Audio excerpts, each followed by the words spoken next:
Olá, amigos da São Felipe FM, vocês também que nos acompanham por meio do blog JC Radialista. Estamos aqui com a professora Jaqueline Moll e ela vai estar falando aqui um pouquinho sobre a questão da educação. Nos últimos anos, professora, tem se escutado muito, né, o termo educação integral. No entanto, as interpretações e entendimentos são diversos. A senhora, enquanto militante, idealizadora, qual a real definição, né, do termo educação integral?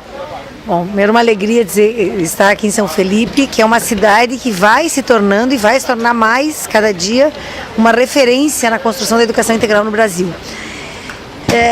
Esse é um conceito amplo e eu quero trabalhar em duas direções, duas dimensões. A primeira delas é essa visão de formação humana integral, que conversa com o que está posto na nossa Constituição Federal, na Constituição Federal Brasileira de 88, do pleno desenvolvimento da pessoa.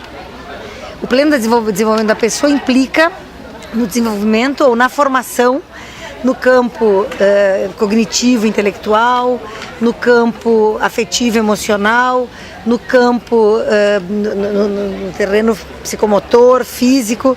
Então é absolutamente multifacetado. Eu sempre resumo isso pensando na tríade que os gregos já nos apresentavam há milhares de anos, que é o equilíbrio de corpo, mente e espírito.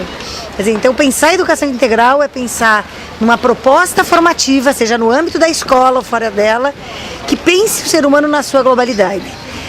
E isso se coloca na perspectiva exata do confronto com uma visão de escola só mentalista, só intelectualista.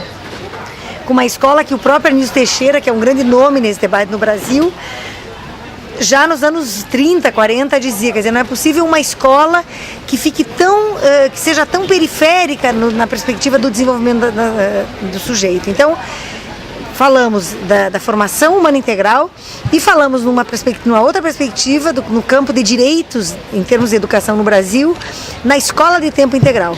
É muito difícil alcançar esta formação humana integral numa escola conformada em 4 horas, ou seja, uma escola de turno, o que está em confronto com a organização escolar da maioria dos países do mundo.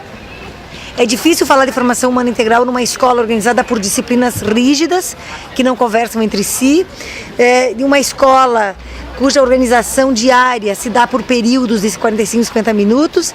Então nós estamos falando de no contexto da política educacional brasileira, no grande desafio de ampliar e reinventar o tempo educativo. Mais horas de escola, sobretudo para as populações que vivem em situações de maior desigualdade, cujos pais não conseguem dar para os seus filhos a chamada complementação formativa que as famílias de classe média e alta dão, em geral nos esportes, nas artes, nas línguas. Então nós estamos falando de ampliação, mas também de reorganização do tempo da escola. Não basta mais tempo de escola para colocar mais os atuais componentes curriculares dispersos entre si, isolados, fragmentados. É preciso um outro projeto pedagógico que vá se gestando no cotidiano de cada escola brasileira e aqui de cada escola de São Felipe. A partir de que, né, surgiu a idealização aí do programa Mais Educação e quais as mudanças e contribuições, né, mais significativas aí que se observa a partir da execução do mesmo? Bom, Mais Educação ele é resultado de uma confluência de vontades. Lá em 2007 o Ministério da Educação faz o Plano de Desenvolvimento da Educação, o PDE. E o PDE tem um conjunto grande de ações, entra o caminho da escola, ações de alimentação, ações de formação de professores e entra o programa Mais Educação, que inicialmente é uma proposição de 4 ministérios, porque ele nasce com a perspectiva intersetorial: o Ministério da Educação, o Ministério do Combate à Fome, Desenvolvimento Social e Combate à Fome, o Ministério da Cultura e o Ministério dos Esportes, ensejando que esse plano de desenvolvimento da pessoa, previsto na nossa Constituição Federal e também na nossa Lei de Diretrizes e Bases, ele enseja a aproximação entre as diferentes ações governamentais. Quando a gente fala da ampliação no tempo da escola, a gente está falando que, inclusive, de compartilhar a responsabilidade formativa com os outros entes, inclusive do poder público. E esse debate de intersetorialidade é um debate de médio prazo, porque ele, inclusive, vai redesenhando as próprias ações do Estado brasileiro. Então, nós estamos colocando num horizonte utópico, no sentido de que a utopia a gente vai perseguindo, a gente vai indo e ela vai indo um pouco na nossa frente.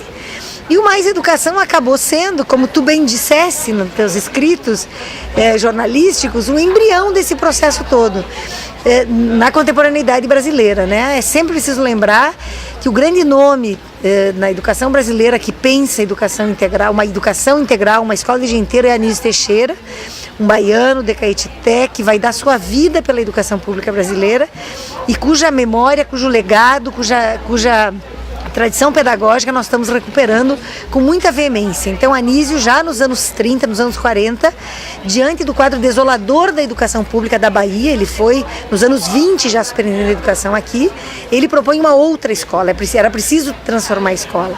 Era preciso transformar a escola num espaço efetivo de convivência, muito baseado nas ideias de John Dewey, né, no americano John Dewey.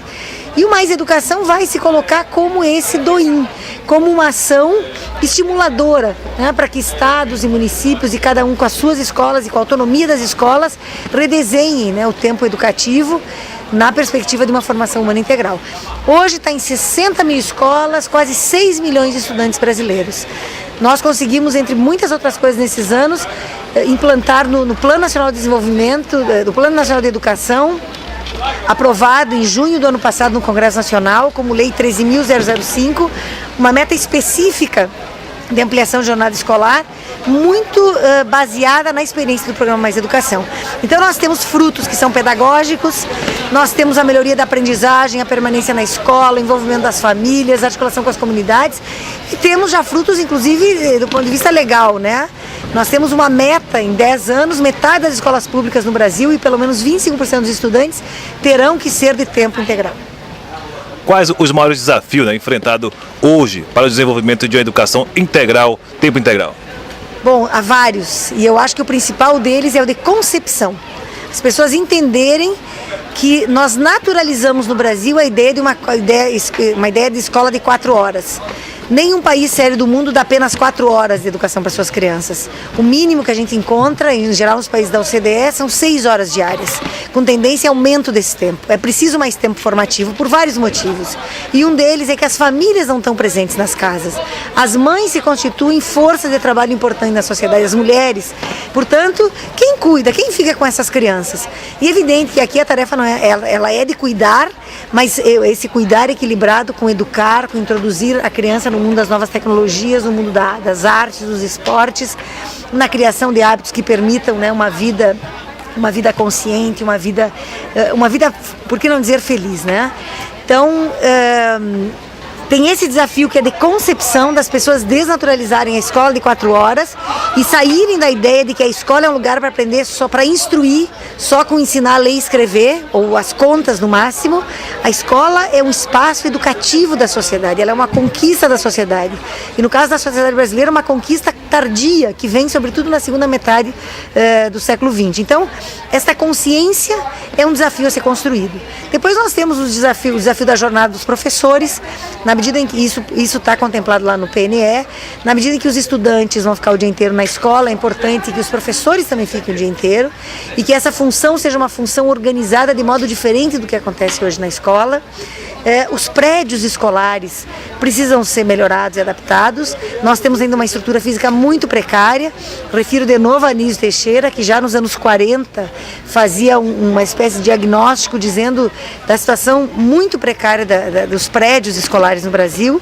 Nós temos o grande desafio de currículo, porque a escola de tempo integral não pode ser a escola em que tu tem as disciplinas num turno e no outro turno tu tem oficinas diversas. Esse é o embrião chamado Mais Educação, traz essa possibilidade, mas pouco a pouco é preciso fundir esses 2 turnos, é preciso ter o contínuo. E sempre gosto de alertar que a escola não é de turno integral, porque de turno integral ela já é. Ela tem que se tornar escola de tempo integral. Então, esse é parte, né, dos desafios. E eu diria que o último, um grande desafio é discutir isso com a sociedade brasileira. Não significa, a criança ficar o dia inteiro na escola não significa diminuir o pátrio poder dos pais ou tirar a responsabilidade dos pais, implica necessariamente na ampliação do diálogo entre os pais e a escola, entre a comunidade e a escola. A jornada pedagógica de São Felipe, esse ano trabalhou aí, né, com a temática educação integral, diminuindo a distância entre escola e a vida, né? Quais o posicionamento e a atitude aí que deve ser aí adotada para que essa proposta, né, se torne aí realidade? Eu acho que, primeiro, louvar muito essa atitude em São Felipe. São Felipe está construindo uma política educacional municipal que já faz diferença aqui e que vai fazer diferença. A médio prazo, São Felipe vai se tornar uma referência no debate da educação integral no Brasil, porque é um trabalho coordenado da prefeitura, não é algo isolado da Secretaria Municipal de Educação. Trazer os professores para essa reflexão. Eu dizia, quando perguntavas antes dos desafios para a educação integral, eu dizia que o primeiro grande desafio é conceitual, é de ideias, é de concepção. Parar de achar que a escola é o lugar onde as crianças vão para sentar e copiar do quadro, sentar e copiar do livro. A escola é um lugar onde as crianças também vão aprender a viver. E as áreas disciplinares, as áreas do conhecimento previstas na Lei de Diretrizes e Bases da Educação Nacional, a matemática, as ciências naturais, as ciências sociais e as linguagens, elas têm que ser instrumentos para a criança entender o mundo na qual ela vive. Então esta aproximação tem que ir tirando da escola essa característica tão arcaica. Se a gente visita escolas no chamado primeiro mundo, escolas americanas, escolas inglesas, escolas francesas, é muito difícil encontrar uma escola onde as crianças estejam sentadas uma atrás da outra. Esse aspecto cria na escola um ambiente absolutamente diferente de tudo que a criança conhece. É preciso quebrar essa lógica rígida. A escola tem que se organizar como uma oficina de trabalho, com mesas coletivas, com espaços coletivos, com materiais coletivos, com responsabilidades compartilhadas e com muita autonomia dos estudantes. É evidente que a autonomia que vai ser acompanhada e monitorada, né, pelos adultos, professores, mas esse é o grande desafio. Tu não vai conseguir fazer uma escola que se relacione com a vida só trazendo conteúdos contemporâneos, o que é uma alternativa válida. Discutir temas cotidianos, mas mais do que isso, mudando a própria organização do ambiente escolar. E isso vai fazer essa aproximação acontecer. Agradecer aqui a professora Jaqueline pela sua entrevista, também deixar nosso microfone, principalmente sua mensagem, né, para as pessoas que não participaram deste momento aí, que se possam também, através da sua mensagem, se sentir motivada. Olha, eu quero dizer da minha grande alegria de ter estado aqui, de que São Felipe não vai sair não só da minha mente pela tarde que nós vivemos aqui, mas não vai sair do meu coração.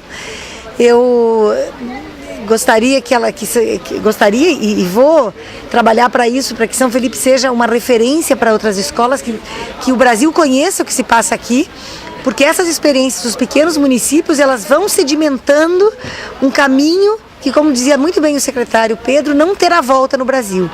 Então, assim, a grande questão dessa tarde foi pensar quais são os sonhos que a gente tem sobre essa escola.